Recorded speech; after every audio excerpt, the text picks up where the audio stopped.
Yo, what up, what up, what up, what up, what up, though? What's going on, everybody? Welcome to another episode of the Lions Den. Y'all, what's up? Hey, if this is y'all first time on here, we focus on everything from leadership, growth, and development with a call to action from the household all the way out to the community. And that's what we do. So shout out to everybody that's taking their time out to listen to us on this fine, rainy Sunday. Well, where I'm at. What's up with you, Herm? Where you at, man? How's the weather over there? Man, it just got done storming with us, man. Yeah, man. Back out. You know what I mean? It just gave us a little light shower with loud thunder and all that crap.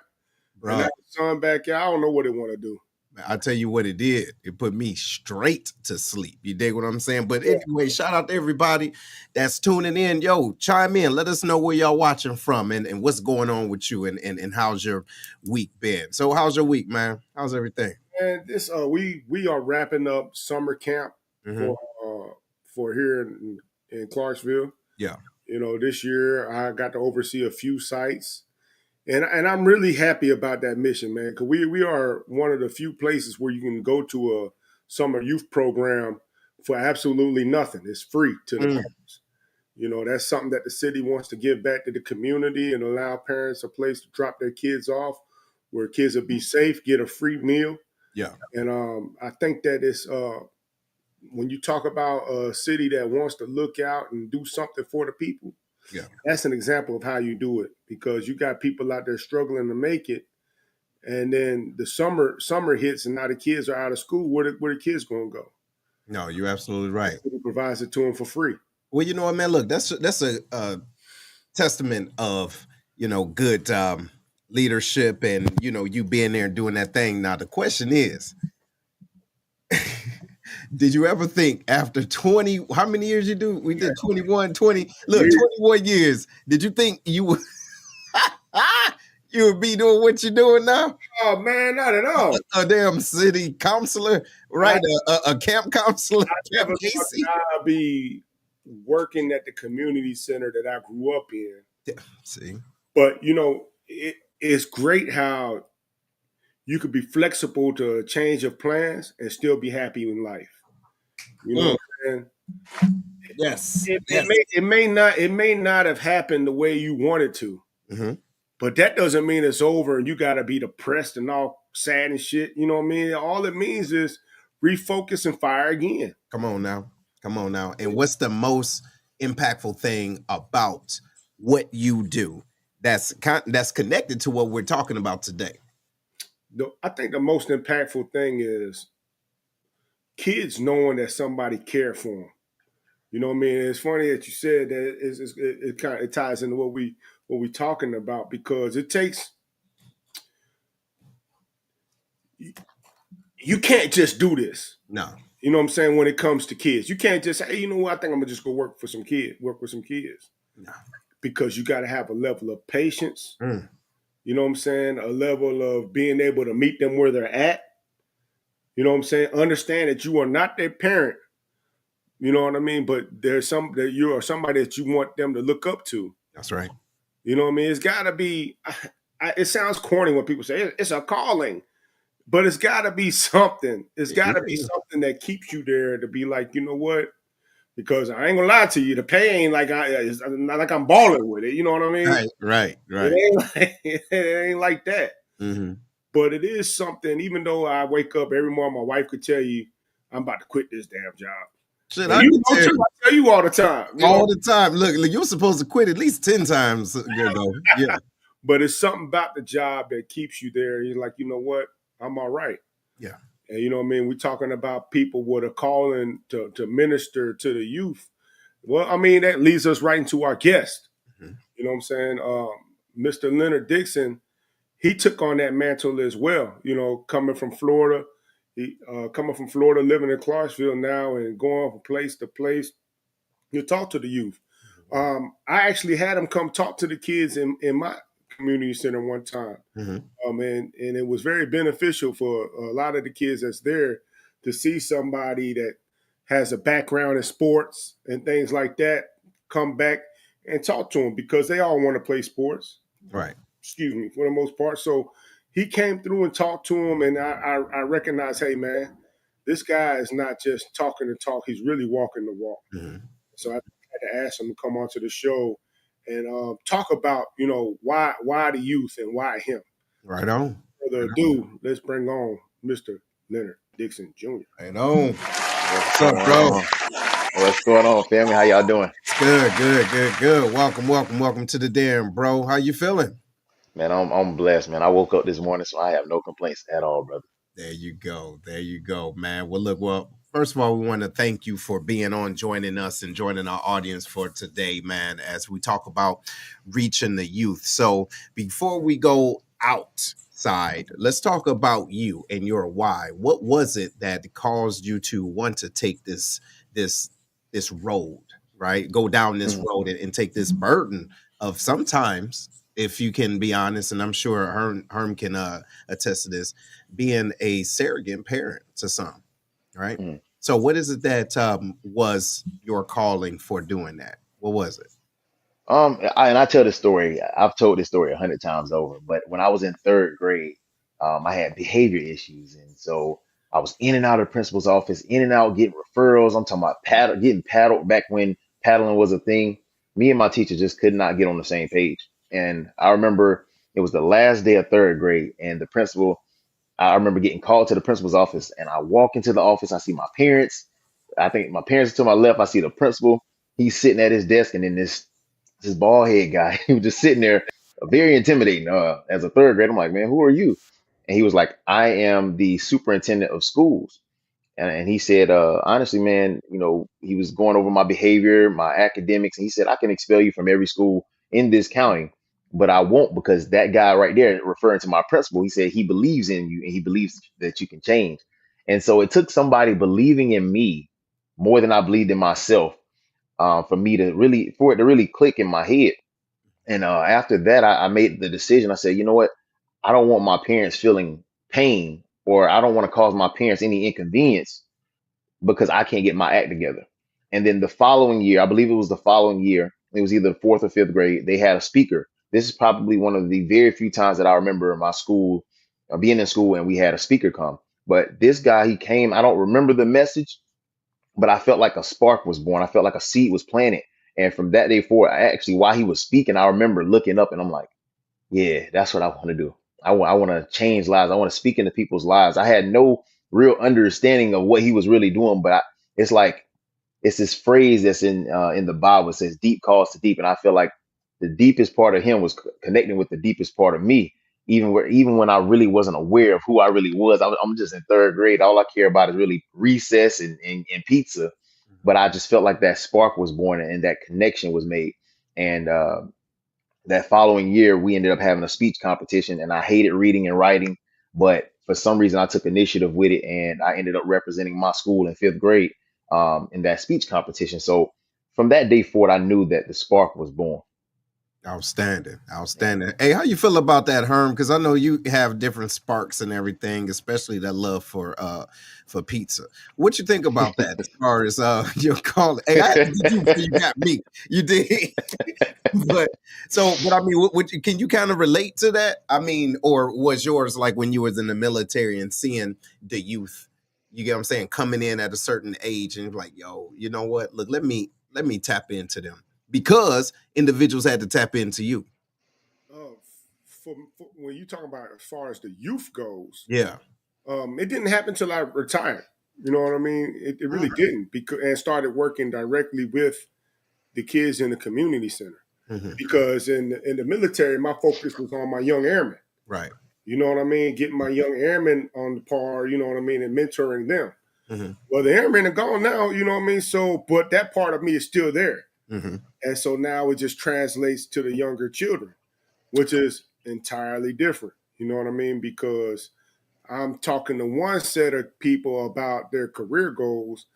These kids, I'm talking to them about life.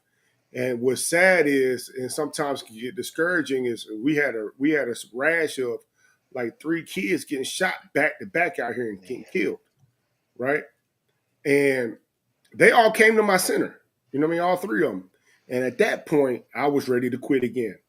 You know what I mean? Because it hurt. You know what I mean? I was like, dang, what do we do this for if this is still going to be the end result? And I had to tell myself, like, you look, everybody, you know, unfortunately, you know what I'm saying? Everybody's not going to make it, you know, because of how the world is. You know what I mean? It's just too much emphasis on violence inside our phones, inside the main part of culture, music, everything. You know what I mean? These kids emulate that. So, you know, that's why I wanted to put people like Leonard in front of the kids, so they could see a different breath of what something positive of somebody that came from the same places they came from. Outstanding. You know what I mean? So yeah, that spark is there. It just transferred from one thing to another. Good. Does that Right. make sense? Mm-hmm. You know what I mean? But Leonard, to you, man. Mhm. So you were an elementary kid, and that hit you, but that wasn't your first love, though, right? Or, Nah, not at all. so let's talk a little bit about that and how that translates today on what you're doing. Like when you realize you went as far as you're going to go in your first love, and how it translate to help you move forward on what you got going on now. Okay, so transitioning from like third, fourth, fifth grade, I started playing football in fifth grade. I knew nothing about the game. As a matter of fact, I don't think I've ever told this story on any platform, but I remember my first day of practice, we went out to the field, and I don't went on Google. No, I forgot what platform it was back then, but I went online. I don't wrote down some plays. I said, "Hey, coach, we can hit here's some plays. I think they'll be good." He said, "Son, don't you ever bring me no plays again." And so I was like, it was, but I just didn't know nothing about the game, and I wasn't the best athlete. I'm not even gonna lie to you. I would like to say I was more skilled than talented, or skilled than gifted, because I started off playing like O line. I was one of the players that they played in the second quarter. In my city, they had 4-quarter game, but in the second quarter, they would put basically the players that didn't play as much, they'll put them in the game, and the score did not count towards the regular game. And so that was my time to shine. So I'm like, I'm doing all I can, because that was the only opportunity that I had. And I remember this one coach, I wanted to play running back, because everybody wants the ball in their hand. Everybody wants to be the person that's scoring touchdowns, and that's having that last second win for the team. And so everybody wants to be a running back. And I remember talking to the coach, "Hey, coach, I want to play running back." He said, "Son, you too big for running back." And I'm like, he's like, "You too fat." And my sister, God rest her soul, she was my biggest fan. And she's like 4'11", like a little pit bull, but she would stand with the best of them. And she was like, "You're not gonna talk to my brother like that. My brother ain't fat." And then I remember a couple years ago, I said, "Hey, her name was Cammy." I said, "Cammy, I ain't gonna lie to you, I wasn't that good." She's like, "You got me yelling at people like that? You got me out there yelling at people, and you were sorry." I was like, I mean, but but you know, as I started to stay resilient on my journey, I started pushing speaking to the back burner because I just felt like it wasn't cool. You know what I'm saying? I didn't know anybody that was speaking. I mean, I am a PK, so my dad was always giving sermons. I come from a very um, Christian, solid Christian family, and so I knew pastors, but I didn't know anybody that was in the role of a quote unquote speaker. And so I started to push it away because nobody around me was in that space. And so I started getting better with football. And one part I didn't say concerning my fifth grade story when I ended up representing my school in the speech competition, there was this guidance counselor. Her name was Miss Keen, and I tell the story everywhere I go. She would always tell me, "Hey, young man, you have a gift in speaking. You have a gift in speaking. You need to be using that. You need to be that's public speaking. That's your thing. You need to be using it." And I would always, at that moment it was cute. It was like, okay, cool. She ended up getting a job at the same middle school that I went to. And she would see me, "Hey, young man, you need to be doing some public speaking. You have a gift in that." And so I would see her, but I would also try to avoid her because I knew that she was speaking to the place, a very place I was running from. And so I go to high school. She didn't transfer jobs to the first high school I went to. I transferred again my senior year, and guess who followed? She ended up getting a guidance counselor role at that same school. And now by this time, I don't blew up on the field. I'm scoring touchdowns left and right. I'm that guy. And I remember seeing her, and she seen me, and I'm trying to duck and dodge, and she says, "Hey, young man, you have a gift in public speaking. You need to be doing something with it." And again, she was speaking to the very person, the very gift that I was running from. And football now, even though it was my first love, it's still a part of me in a sense because now I can take the all the hard days, all the days where we had to give blood, sweat, and tears to accomplish one mission, to accomplish the team's goal. I can take those lessons that I learned in on the field, and now I can use it in the space that I'm in. No, that's dope. That's super dope. No, I appreciate that. And you know what? That's crazy. I mean, think about it, y'all. Everyone that's listening right now. How many times has anyone or individuals have spoken to you about something that they saw in you that you didn't, and it's like you avoid it, but you know something about it. It's like, you know what I mean? Like someone is trying to call you out. You get what I'm saying? I mean, I've heard Right. that so many times in different ways. I remember my old superintendent, he said something, and still a great mentor of mine. He said that I was on the right bus, wrong seat. Mm, And when I heard that, with my thought process being so limited, I thought he was calling me slow. Like I need to be on a little bus. I didn't get it. You get what I'm saying? But he had to mm, explain to me. And man, after he explained it to me, I still didn't want to see it, but he was in a position to make it happen. Where I right. was kicking and screaming, like, y'all, I don't want to do this. All while I was getting it in. You get what I'm Hmm. saying? Getting all these awards and everything, and not realizing it was something that was in my wheelhouse. You get what I'm saying? So Right. no, that's super dope, man. Well, look, man, I want to ask you this. Mm, Going back to talking to the children and everything. So when you walk it, or when you're working with them, what are some of the common challenges you see them facing? All right, think about where we are right now. We got mm, the TikTok and the Snapchat and all this other stuff. You know what I'm saying? It seems like the students or even children listen more to social media than individuals that's right in front of them. Right? right. So, Hmm. uh, so how do you help them overcome whatever obstacles that you see? Um, First and foremost, it's really meeting them where they are. Um, if I can share another story, like I say, it's part of what I do.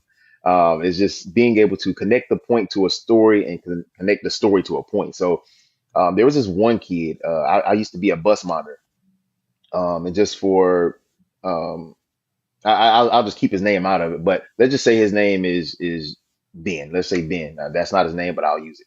So, Ben is on the bus. He's one of the new kids, and this was a very hard bus. I'm talking about bus filled with kids, and there's like some of these kids don't even have seating. It's limited space when it comes to seating.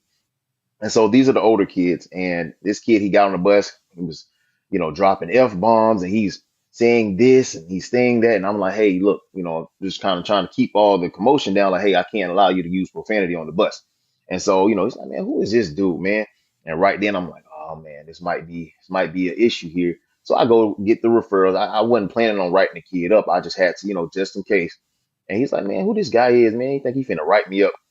But I overheard the conversation that he played football, and so I held him back while all the other kids went on the bus because I don't want to just call out a kid because at that point, as adults, if somebody embarrasses you, then it's not going to end well. You're going to defend yourself. So I said, hey, I'm gonna let all the kids go. Not gonna hold them up because I know you got to go to school. But I had a quick conversation. Hey, man, look, my number one goal is to make sure you make it home as well as all these other kids. I want to make sure y'all make it home as safely as possible. If I allow you to use certain language and do certain things, if another kid says that, what you gonna do? And he's like, you gonna be mad, right? He's like, yeah. And I say, I heard you play football. Look, I play football too. It was back when I was training. I said, you play football, I play football. Well, now what did you how's your coach gonna respond if you get a write up? You're gonna have to run, do extra work. You might miss a couple quarters in your game, right? He's like, yeah, you're right. I said, so listen, help me help you. I want to make sure you get home safe. I'm not here to be your enemy. I just want to make sure that y'all get home safe and that we run this bus as efficiently and as effectively as we can. I was like, can you meet me halfway? All I ask is that you not use profanity.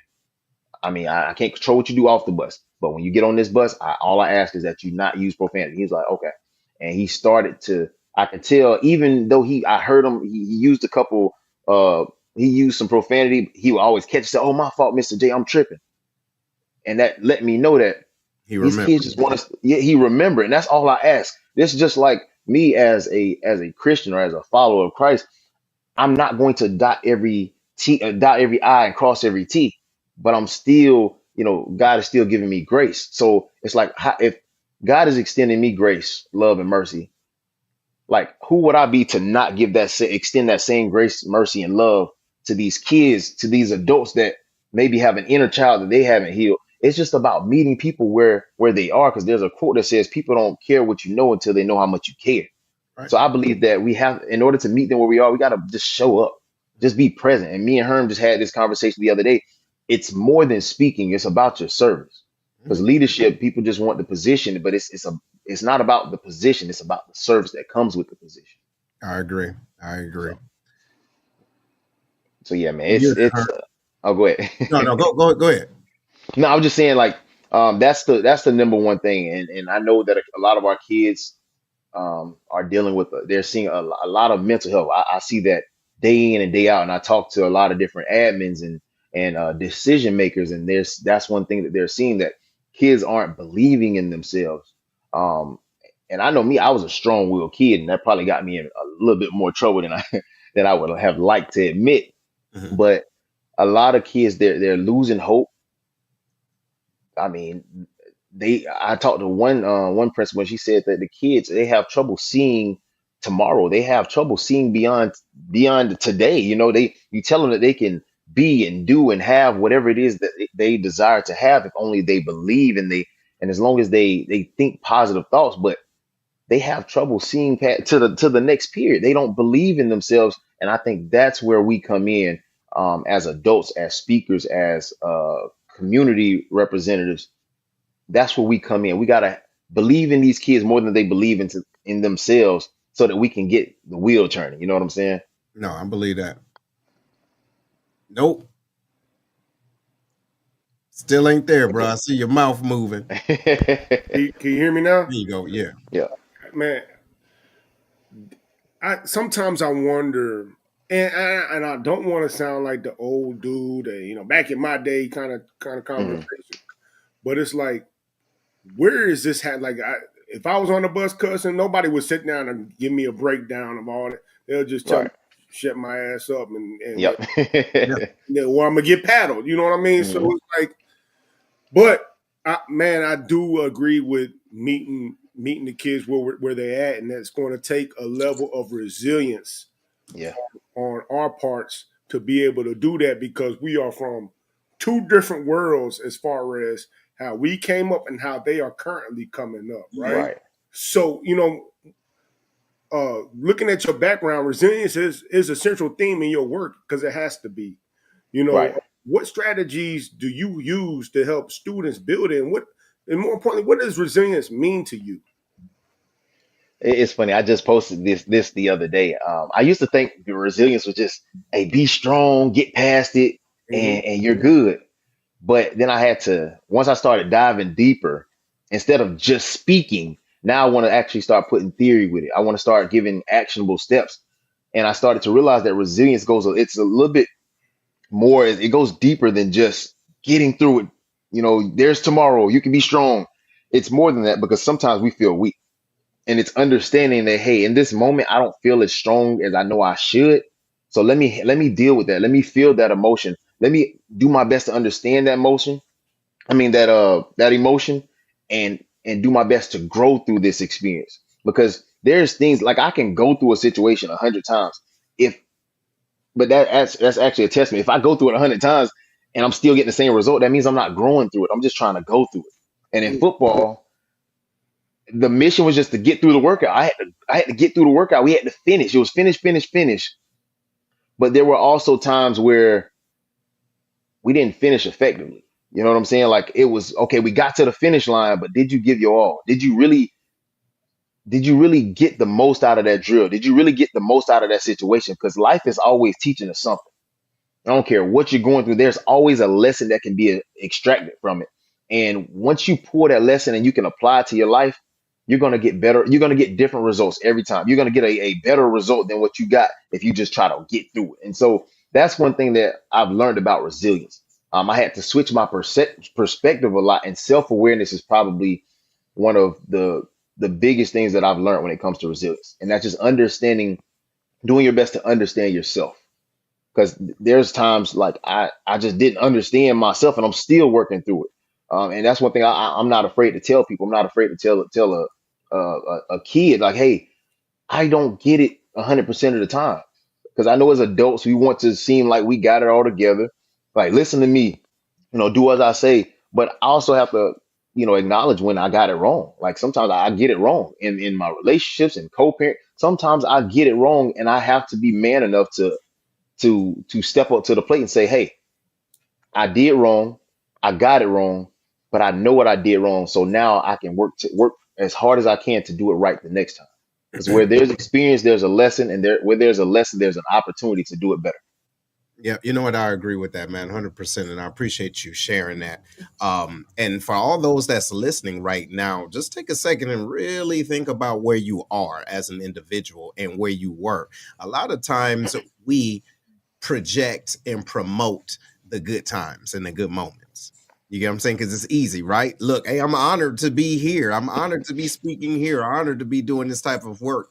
But are you truly honored about that destination, or also the road that you took? You know what? Hey, I'm glad that I got that paddle. You get what I'm saying? Because I was Right. a hot mess back then. Yo, I'm glad when somebody had to yoke me up.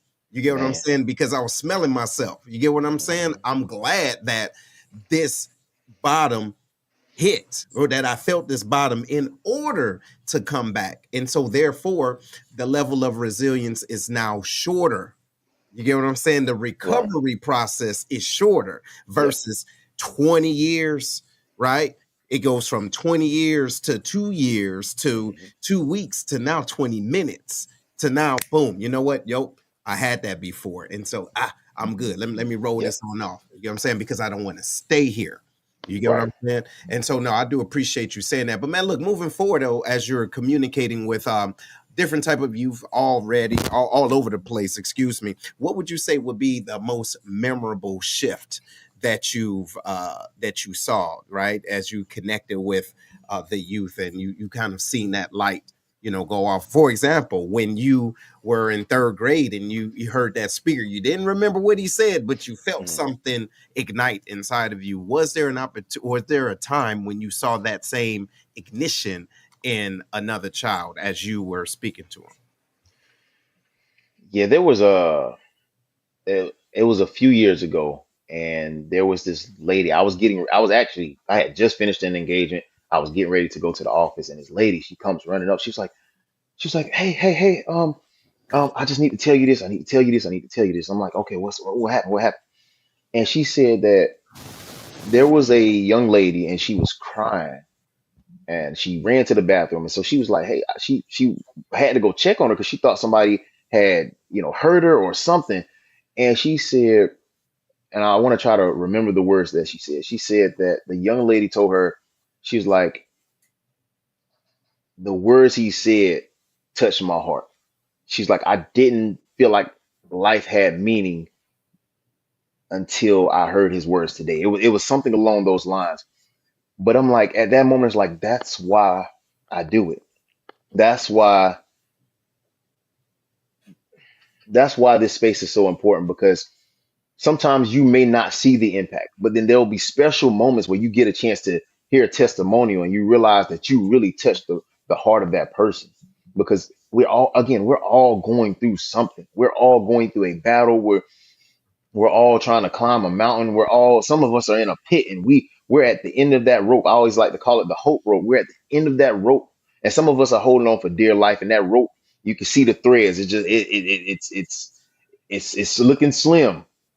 But my job, I just want to give people hope and something to believe in. First and foremost is Christ. Secondly, I just want them to believe in themselves, to believe that there's a better life, to believe that there is more to their life than what they're selling for, to help them believe that they can be the hero in their own story. So I think that was a moment, that was a powerful moment for me that let me know I was in the right space and headed in the right direction. Right on. No doubt, man. Hey, real quick, I meant to ask this earlier. Your shirt, you said you got a Mm, shirt that's an overcomer on it. Is yeah, that what does that mean to you? man. Overcomer, well, an overcomer, it's part of my affirmation. Everywhere I go, I have this affirmation because I learned that I don't just want to speak and drop the mic. Like, I want to give people something that they can take with them. Because sometimes we're not in a space where we can take notes, especially kids that can't have their phone in school and it's not a workshop type setting. But I think that, I believe that as we think, well, what we think is what we become. And so if we could just speak life into ourselves daily through the rough times, through the rough moments, we'll begin to become those things that we're speaking about ourselves. And so the whole affirmation goes, I am an overcomer.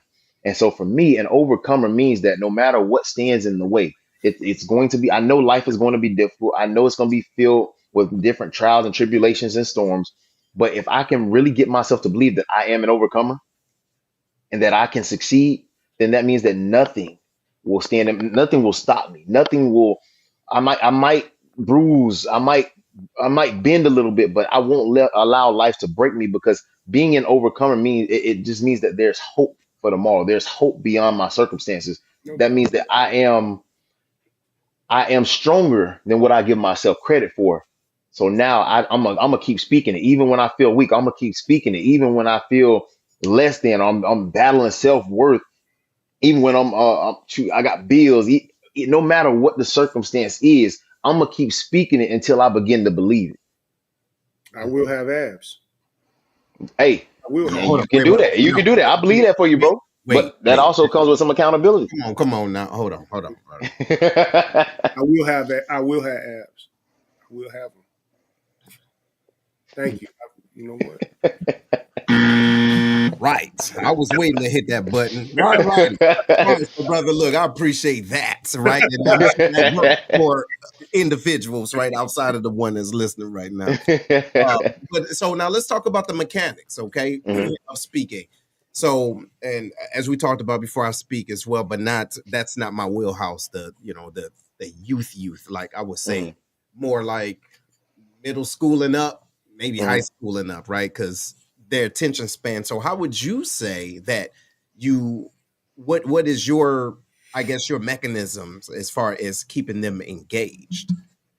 It's a very interesting thing, man. Like I've heard some of the greatest speakers, like mentors, that like tell stories about how they almost lost the crowd and some of them lost the crowd. So for me, one thing I've started doing is I look at what's already in place. So before I speak, you got the kids, they're piling to the gym or the auditorium. I look to see what their teachers are doing or what their admins are doing. So there's been a few schools where they'll get up there right before they talk and they're trying to quiet the kids down. They'll put their hand up. Mm-hmm. Hey, give me 5. So I mean, it wouldn't make sense for me to come in and do something completely different that they don't know. So I just hold my hand up, and then all the kids that get real quiet, and I'm like, yes. Mm-hmm. And I try to mix humor. I have serious moments. It's a roller coaster. So one moment we high, then we go low. We high, we go low. It's like your favorite movie. If your favorite movie was just a flat line the whole time, you're probably not gonna make it to the end of that movie. But the greatest movies are the ones that keep us on our toes. And so if I can tell a story and I got all these, it's a roller coaster. So it's less about the destination, but now it becomes more about the journey. I'm taking them on a journey. And so I can tell that story, make that point, make that connection, make it relatable. I try to keep them engaged by making it relatable. And then if kids, if they start to, because I had a few class clowns and I understand that because that used to be me at times. I just still try to make sure I use what's already implemented, what's already in place, whether it be the 5, whether it be holding a fist, or whether it be clap one time. I did that one time. It kind of turned into a game. Yeah, hey, clap my once. voice. Yeah. Clap twice, and then we turned into like a little beat. Clap once, clap twice, clap 3 times, and then now they grooving. So now I get them back, and then I start another story and keep them engaged that way. Okay. Well, look, hey, before we go into Herm's question, look, shout out to Brandy. She says, and she's an administrator as well, or Okay. teacher, right? And right now over in Seattle. Shout out to you and your transition. But she says, engaging is the most difficult challenge that we face when trying to reach youth and her age group. Forgive me if I forget. What is it, Brandy? I think it's like 2nd, 3rd grade or preschool or something like that. They all over the place.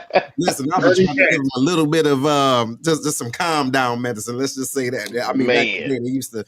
Anyway, I ain't gonna say that. Protection service might be, but you get what I'm saying. That's why I don't deal with them, right? If they too little, go over there with your mama. Go somewhere else. You heard, boy. What'd you say, Herm? You herding cats. Hey, I'm telling you, bro. It's like trying to sit them down. So she said she's early childhood. See, there you go.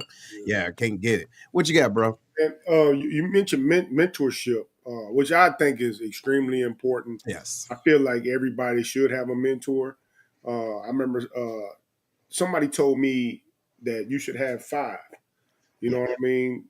Three that look like you and 2 that don't. You know what I mean? So that way you get a perspective from all, outside the box perspective on you. Right. So I think it's cool that you mentioned mentorship and how it is playing a role with you. Mm-hmm. But when you go out to speak to these kids, because you're only there for a short period of time, are you able to make connections with some of these kids, or have they been able to reach out to you? Is there anything as far as what you do that could be sort of like mentorship for you? So you're saying, like, is there anything that outside of just speaking for maybe 30, 45 minutes? It's like you're able to connect with them and provide mentorship for kids that want to either operate in your space or feel like you're the kind of person that give them like gems of life for them to move forward. Like there's been times where, well, let me say this first. I started understanding, again, it's more than just getting up speaking for 45 minutes, 30 minutes, or whatever time I'm allotted to speak. And so I had to ask myself, how can I give more value? So there's ways like, okay, the first one is like, that's the icebreaker. So it allows people to know who I am. It allows people to know my story. But now on a deeper level, it's like, hey, what can we do about making this more consistent? Whether it be 2 times a semester, 2 times a year, 3 times a semester, 3 times a year. What can we do to make sure that this becomes more mentorship than just a one-time engagement? Because kids like familiarity. Like it's good if they can know you because you can build that trust, you can build that rapport, and then when they know you, they begin and they feel that love and they feel that connection and they feel like you're relatable and you're not judging them. It makes it easier to come in and really speak life to them because sometimes there's a wall there, and until you show yourself to be trusted to come on the other side of that wall is going to remain up. And so Right. I want to help break that wall down. I want to help bridge the gap between where they are and where they want to be. Same way with the admins and teachers, I want to help them build that bridge as well because it takes a village. So, and I believe her name was Miss Brandy. Mhm. Hey, if there's any way I can help you and add value to your youth or your school, please feel free to reach out to me. I want to be an asset to wherever I'm at. I don't just want to be a one and done type of guy. And I think that's one of the things that has grown. That's one of the areas I've grown in as a speaker. I don't just want to be a one and done. Yeah, it's cool, but there's more impact to be made. There's impact that we leave on the table when it's just a one and done type deal. Absolutely. Yeah, no, I definitely can attest to that because all depending on your demographics, right? The youth or the children, students, if you will, you don't know what they're dealing with, and so individuals may have come into their lives and then left. You see what Right, I'm saying? So if they see some Mhm. level of consistency, right? Relevance, and it's almost like, hey, what you up to? What you doing wearing that? Oh, Mr. My last name, Mr. Miller. Oh, Mr. Miller, my fault. Let me take this off. Like, hey, you ain't. Then we just had this conversation the other day. So it's more than just being on the stage, so to right, speak. You're down at their level, and you're able to connect with them on a personal level, even by the level by being consistent. So no, I most right. definitely appreciate that. No, you're absolutely right. And then so from the school assemblies and hands-on workshops that I'm sure that you do, right? And so your approach is like all over the place, which is super dope. So how do you tailor your method, okay, to meet the diverse students or the different types of administration based off of their needs? So that information comes through our discovery call. That's when we talk about areas where they may be dealing with a lot of issues. Whether it be bullying, mental health, perseverance, reframing where they are or what's going on in their life, helping them. Maybe it might be the power of positive thinking, helping them build resilience. So we figure out what the actual problems are or what the youth are struggling with, and then from there I tailor it. So it's not, I have my story and I have certain things that I love to talk about, but and again, if I go there talk about what I love to talk about, then nobody finds healing. And again, I can't heal people. That's Christ's job, but I can be an agent of hope and I can be a beacon of hope. I can be an assistant in this journey. So for me, it's not what I want to speak about, but it's what do your kids need to hear? What message do they need to hear? Whether that be living beyond their pain, whether it be the power of resilience or the power of positive thinking, whatever that might be, I tailor my message according to the needs of the school or the organization. Well said. No doubt. Well, I'm gonna switch gears just a little bit. When we're talking about public speaking and how you got into it, Mhm, when you have something, say you got an up and coming person that wants to get into it, they say, you mhm. know what, I want to be a public speaker. I see Leonard doing it. I think that he'd be a good person for me to come ask, right? Mhm. What advice would you give to somebody that wants to get into this line of work? The first thing, and this is one thing one of my mentors told me, it's the heart check. Like you want to make sure, like ask yourself why. Is it because I'm seeing people up here and they're taking fancy pictures and because there's money? Why? What is the like? Why do you want to do this? Because if you're only doing it for the money, like for instance, anything could happen and they may not, let's say they may not be able to pay. Would you still go invest your time? Would you still go or would you add extra time? Would you go sit with a group of kids and just have lunch with them after your engagement?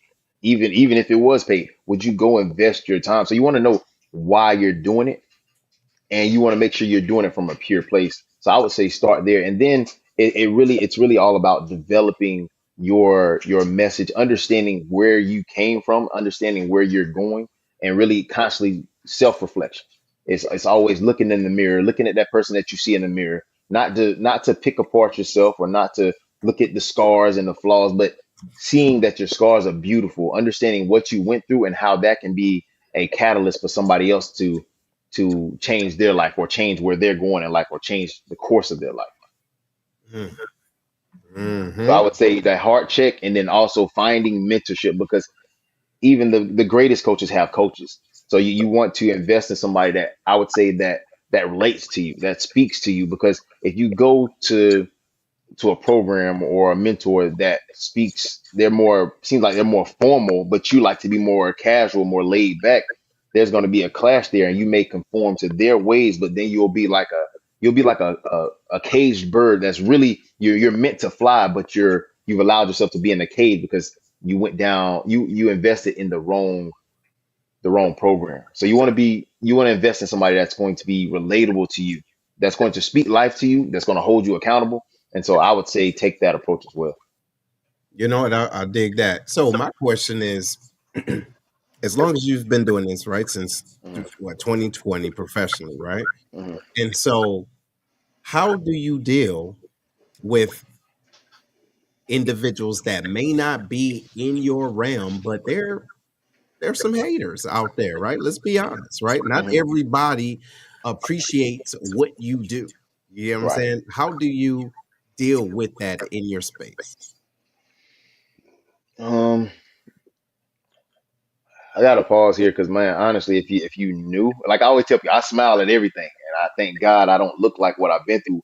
That this smile is a lot behind the smile, but I had to pause because, man, there's so much, and I'm not sitting here. I'm not gonna cap and say, oh, I have a lot of haters. I don't know because I really don't pay attention to it, but I have encountered different situations to where, man, like I never thought that I never thought you would do me like that, or I never thought that would be said. But it's okay because I realized that this is one of the quotes I try to live by. Life is not what happens to you; it's always how you choose to respond. You are who and what you choose to become. Correct. I speak life to myself daily, so if there's no enemy within, then the enemy outside can do no harm. You can say whatever, you can do whatever. That's not saying I won't be affected. That is not saying that I won't feel bad about it. Hmm. But it means that I'm not going to let it. I'm not going to let it affect my pursuit. I'm going to realize that I am an overcomer and that I will succeed. I just don't like I don't like what was said. Like I feel the pressure. The pressure is uncomfortable, but I know the mission is the most important thing. So my eyes are forward. My eyes are forward. It's not to the side. It's not behind me. The only time I look behind me is to pull lessons and extract lessons from the situations I've encountered, the storms I've encountered, and I use those to help other people. Man. So I can dig that. Hold on, let me throw this back at him, man, because I hear you. Don't get me wrong, and it sounds good, right? It sounds very good. Not saying that that's not your story, but I know being in the same space, a different lane, right? Hmm. There's things called gatekeepers out there. You see what Oh I'm yeah, saying? There's individuals that, no kidding, see what you're doing and purposely kicking the door closed versus you know what I'm talking about, kicking it open. yep, You get what I'm yep. saying? So maybe that's the way I should have framed Hmm. it, right? Because people go about it differently to Hmm. stay forward and still to persevere, right? But how Right. do you, or maybe that is your answer, right? Yeah. Maybe it is that you just stay looking forward and everything like that. But the unfortunate part is, and just speaking from my experience, when those individuals that you believe would do something that they said they would do, and now that Hmm. the time comes, they're like, oh man, it's almost like that episode, Herm, you remember that episode of Martin, when he was trying to get on the Parnell show, Yeah. and he was like, oh yeah, man, look, all you gotta do is come on down. Hey, look, all you gotta do is come on down, I got you, we gonna Yeah. get you on the show, Yeah. right? And then you get on the show, and then it's like, we only got 2 seconds, man, I appreciate you. You see what I'm saying? So that does something, not only to the friendship, but it does Right. something to say, yo, I can't trust individuals the way, you get what I'm saying? Maybe Right. that's what I'm talking about. Oh no, I completely understand because I've had those moments. I'm like, it's so simple. Like our kids need. It's not even just about me, but it's like our kids need people. Just like adults, we may seek therapy or therapists. Our kids need that, and I understand that the parents feel overworked. They're overwhelmed because everything is going up. The Mhm. teachers feel overworked and underpaid. The admins have their hands full. So it's like we have to constantly be speaking life into our kids, and I hate it, but it's like the only thing I can control is the controllables, and that's what I can control. Mhm. I'm a firm believer. And again, I try to live as spiritually sound as I can. Again, not perfect by any means.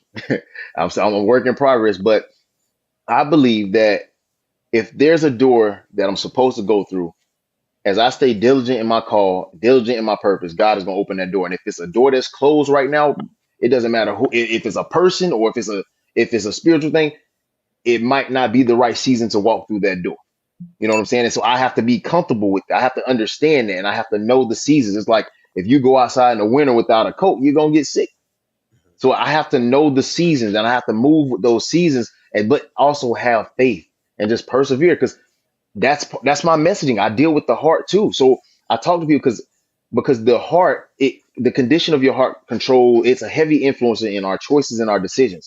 So if I allow myself to get angry and bitter because somebody is gatekeeping or they're hating, then I'll start to take on that hate, and I may end up projecting that through my message. So I have to deal again, self-awareness. I have to deal with myself first before I start dealing with people.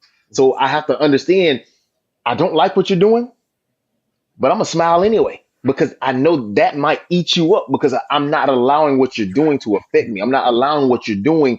I'm gonna overcome. I'm gonna rise.